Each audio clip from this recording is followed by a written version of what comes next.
Welkom terug by Bakkenboer saam met Jara en my, Bertus Basson. In episode 1 was ons by Universiteit Stellenbosch. Vandag is ons terug by een van die restaurante, klaar ons baan by die Vergenoeg Louvre Wine Estate net buite Stellenbosch.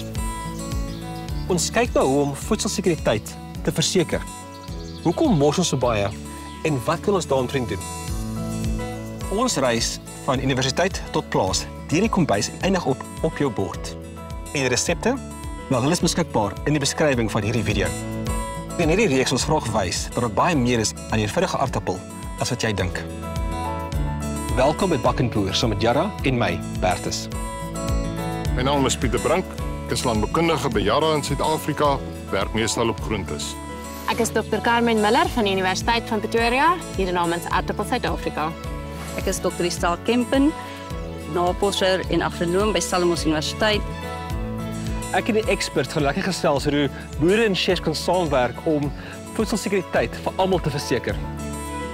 Wat dink jy moet ons doen in die toekoms om voedselvermorsing 'n klein bietjie te bekamp? Ek dink dit begin absoluut op die plaas in die grond. As jy 'n hoë kwaliteit produk het, gaan jy hom al die pad kan deurtrek tot by die verbruiker. As ons kortpaai vat op die plaas en hy het nie lekker gegroei op die plaas nie, dan gaan jy nie 'n produk hê wat so lank kan hou nie. Dan gaan jy 'n produk hê wat dalk vinniger afgaan, wat makliker gemors gaan word, waarmee daar probleme gaan wees. 'n Studie wat ons gedoen het in Suid-Afrika het ons gewys dat op die plaas word tussen 5 en 10% van aardappels vermors. En dit is meestal as gevolg van insekskade, masjienskade en 'n paar ander defekte, klimaatsgoeders weer wat 'n effek het op die aardappels dat hulle nie ideaal is nie. Maar by prosesering self word omtrent 25% van die aardappel afgesny, afgeskil. Wow. Gaan nie verder nie, so daar moet iets wees wat mens kan doen met dit. En dan kan ons nou kyk na hierdie aardappels, as ons nou kyk by die huis. 'n Aardappel wat nie heeltemal rond is nie, of wat 'n knop of het, of wat bietjie masjienskade het, sal mense neig om uit te groei, of hierdie aardappel wat oogies uitloop. En hierdie aardappel kan nog steeds 'n perfekte dis maak. Jy sny 'n oogie uit, sny die defekkie af, en die aardappel is nog net so goed, bevat nog al daai gesondheid. So ek dink die verbruiker moet ook leer van, jy kan 'n aardappel gebruik, al is hy nie noodwendig heeltemal perfek nie. En as ons fit for purpose aardappels begin gaar maak, dan gaan ons neig om hulle ook liewers te eet, want hy gaan lekker proe, hy gaan wees soos wat hy moet wees. En dit werk maar met alle kos, so as jy hom gebruik vir die doel waarvoor hy gemaak is, dan gaan hy lekker en goed wees. En ook die geld wat ons mors, net in die aardappelbedryf mors ons vanaf die plaas al die pad tot deur by die verbruiker, al hierdie plekke in die value chain, omtrent R1 biljoen se aardappels word vermors. En dis nie die waarde van die aardappel, dis nie al die insetkostes wat daar ingegaan het om hierdie aardappel te maak. Nou kan ons seker maak dat alle kos wat verbou word, geëet word op 'n manier. Ja. Dit wat jy insit is dit wat jy gaan uitkry.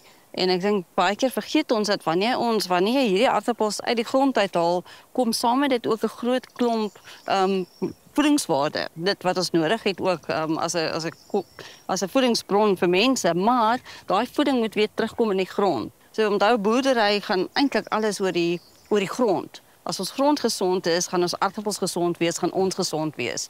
En dit is daai kringloop. So en dit kan ons doen deur die regte voedings in te sit. Ons praat nou van kalsium. Kalsium en kalium is waarskynlik twee van die belangrikstes. As jy byvoorbeeld te min kalsium in jou voeding het, gaan jy baie meer van hierdie los skilletjies sien. En dit lyk dalk nie mooi nie, ons kan dit nog steeds eet, maar eintlik die groot probleem vir die boer is dat hierdie aardappels kan dan baie makliker infeksie kry. Dis maar, jy weet, soos wat ons ook, as jy geval het en jy val jou nerve af op jou been, dan kan jy bakterieë daarin kry wat dit gaan laat seer wees. Ons heg altyd baie waarde aan proteïene en ons sê altyd dat 'n harder is vir ons net soveel werd soos wat 'n bees is. Dis 'n lewe wat ons nie moet kan koop. Maar ek dink dalk as chefs ons 'n verantwoordelikheid om meer te heg aan die waarde van groente. En dan natuurlik ook in gedagte te hou dat Suid-Afrika as 'n land wat regtig hongersnood het. Daar is mense wat honger is in Suid-Afrika en hoe gaan ons spaar en weer ons resources op die regte plekke kry om na dit te kan kyk. En ook die markplek, nee. Ons het baie 80%, seker 70% wat deur die varsmark gaan nie. So daar's geweldig baie aardappels wat daar deur beweeg en wat daar probleme ontstaan. En die vraag is hoekom kry ons dit? Is dit nie maar net swak kommunikasie na die boer toe, weet tussen die markagent en die boer? Jy weet, en daar kan tegnologie ons weer baie help rondom soos wat op die plaas met presisieboerdery en alles wat ons daar kan doen. Hoekom is daar swak kommunikasie? Weet, is daar nie iets wat ons omtrent dit kan doen nie? So as die gronddeel nie reg is nie, kan ons nie op die mark red wat in die grond skeef geloop het nie. So dis belangrik dat elke stap van die proses almal met mekaar kommunikeer en hy moet maklik deur die hele value chain gaan tot waar hy geëet word.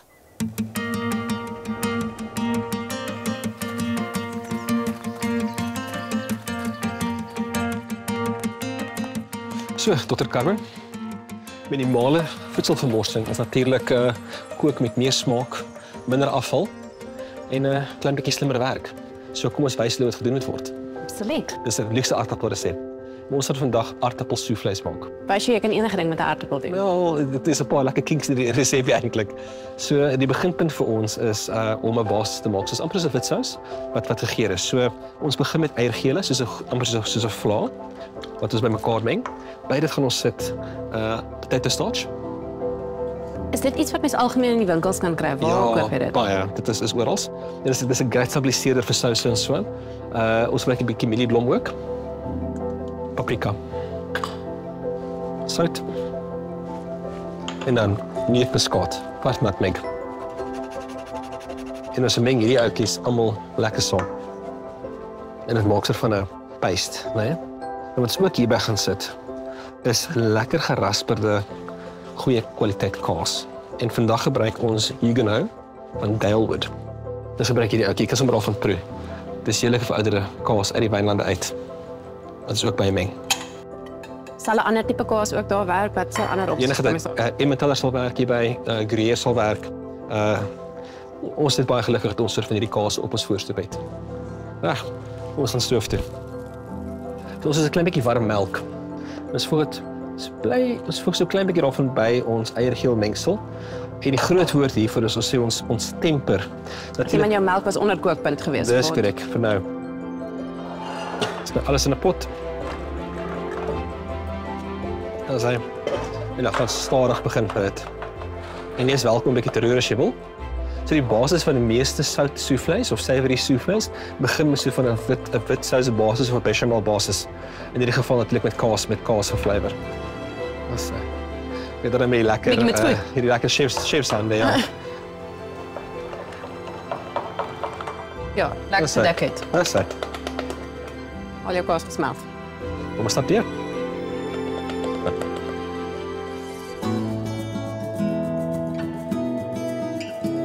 Ons het dit laat afkoel.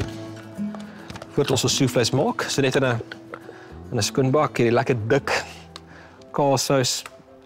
En een van my triks is ons soos dit nie kan van die bakkel dat vinniger kan afkoel. En terwyl ons hiervoor wag, het ek vir jou 'n lekker trick.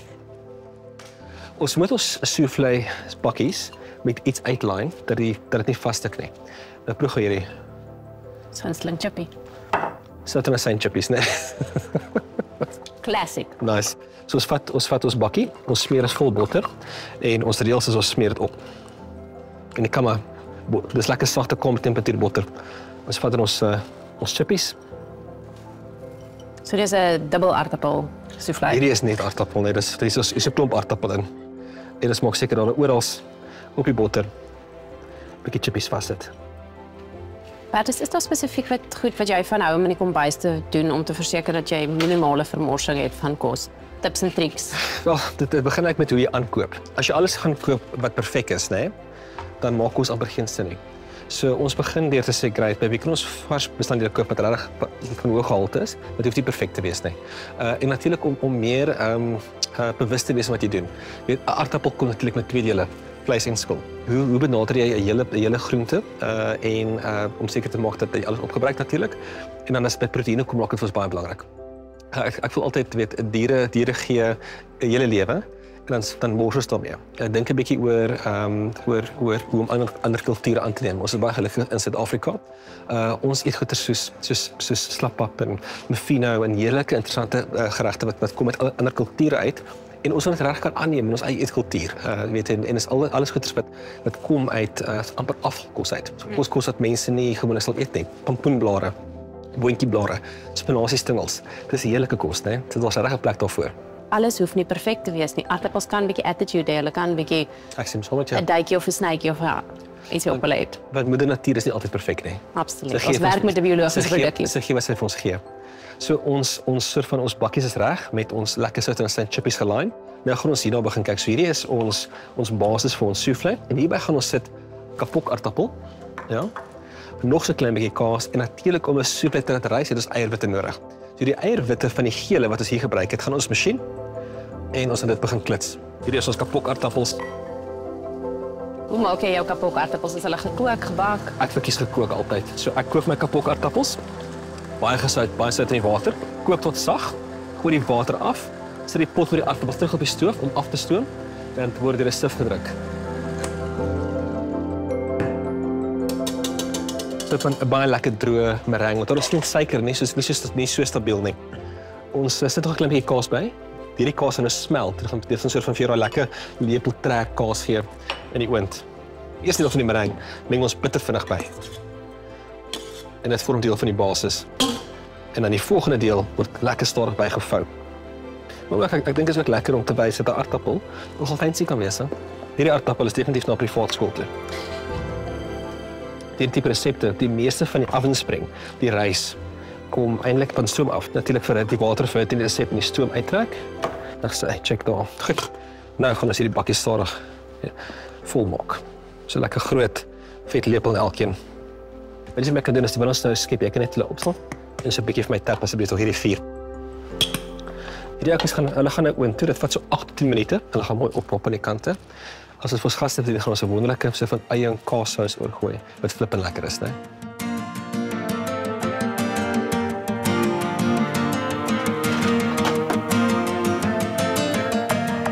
Maar weet hulle sê ons altyd the proof is in the pudding, né? En natuurlik weet jy dis lekker is net met ons het die soufflé se kante uitgelyn met sout en asyn chippies. Hierdie is so lig. Vir 'n gewone kombuis is dit 'n relatief maklike iets wat jy kan maak. Dit is soos enigiets as jy hou van kookkuns en jy hou van om te kook by die huis, oefen dit so 'n bietjie. Die tegniek is moeilik, maar hoe meer jy doen, hoe meer gaan jy kan regkry. Ek het nou hierdie stap vir stap saam met hom gedoen en dit ek sal die weer aanpak. Dit wys jou van 'n nederige aardappel wat jy kan kook en dan net 'n bottertjie opsit tot jy vat hom op hierdie vlakte. Jy vat hom na 'n wolkie toe. Jy vat hom na 'n wolkie toe onder vanuit die grond tot in die wolkie. My goodness, ons moet T-shirts print met daai op. Elke klein verandering help. Kook slimmer, vermors minder en geniet meer. Die resepte is hier onder beskikbaar. Maak dit joune. Ek hoop julle het Jara se bak en boer geniet. Kyk uit vir die volgende seisoen. Gaan loer gerus op Jara se socials en soek net vir Jara se bak en boer.